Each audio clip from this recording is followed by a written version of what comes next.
Sydney, it's nice to meet you. Congratulations on Echo.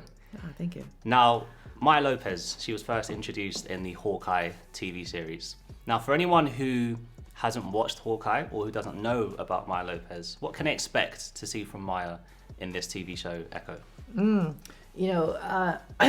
Well, I think this is Echo is going to explore a previously unexplored section of the Marvel cinematic universe, and Maya Lopez is operating a little bit more on a street level, sort of. She's operating more on a little more street level kind of area, and we're telling a story that is a little more intimate, it is a little more grounded, it is a little more gritty, but that's actually an incredibly exciting place to be. I think one of the fun things about our show is that because we're not dealing with like the fate of the universe, and we're not dealing with these like cosmic consequences, we get to tell an incredibly human story. It's very intimate, but at the same time, one of the things I love about the story is that Maya Lopez is a villain.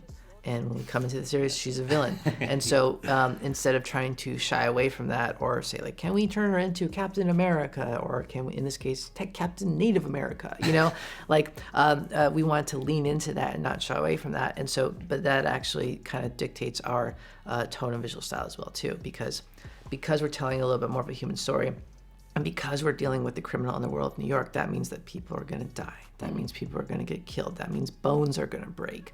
We wanted to show that there are real world consequences to what's going on, but hopefully that tells a more human story at the end of the day. And the episodes that I've seen, that's definitely reflected, by the way. It's a lot. I love it. All right.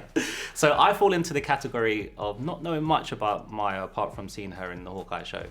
And I loved what I've seen so far, how fierce she is in the fighting and everything, what you've just explained.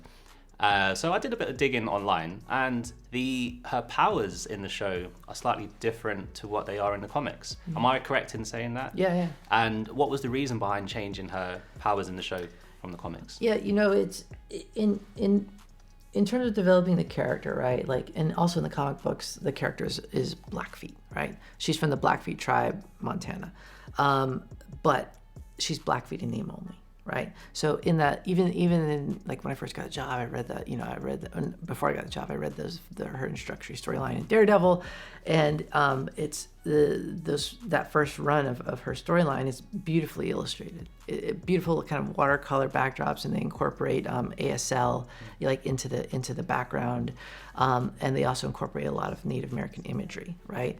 And so, but it's the Native American imagery and the Blackfeet nature of her background are sort of arbitrary, and there isn't a specificity to that. And so for myself, being Indigenous and looking at that comic book, there's a lot of cool images, but it's a complete hodgepodge of like, okay, I'm looking at something, that's from ancestral Puebloan in the Southwest U.S. That's Six Nations up in, kind of like the New York area. That's Inuit, and it was people that created a character that found a bunch of cool images.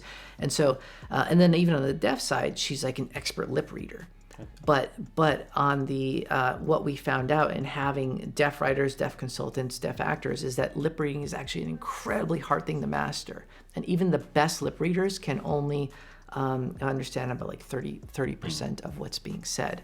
And so as we were evolving and developing the character, we realized there was room for growth, and that kind of dictated our evolution of the character. Okay.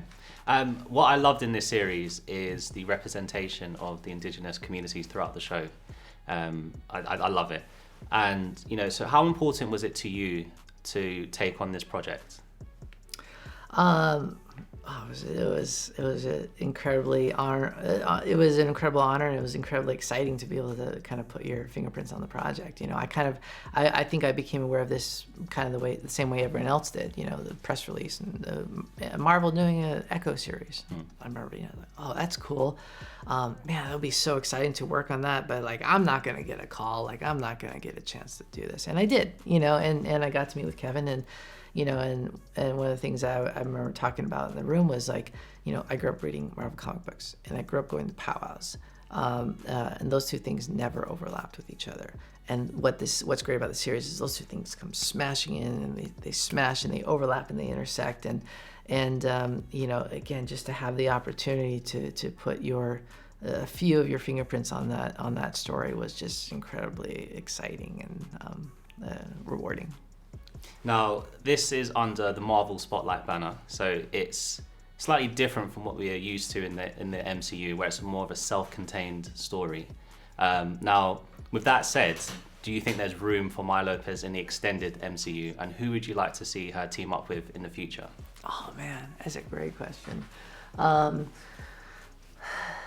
The short answer is yes, and by the first episode, viewers will see that Maya is firmly planted in the MCU, and she goes toe to toe with, several people who are familiar with the MCU. Will see them as instantly recognizable faces.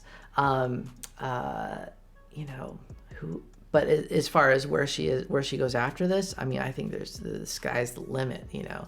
Man, I would love to see like a Logan and Maya Lopez kind of like team up. That would be cool. That would be awesome. That would be really cool. Yeah. Well, it's been a pleasure speaking with you. Awesome. And congratulations on Echo again. And I can't wait for everyone to see this series on Disney+. Thank you. Awesome.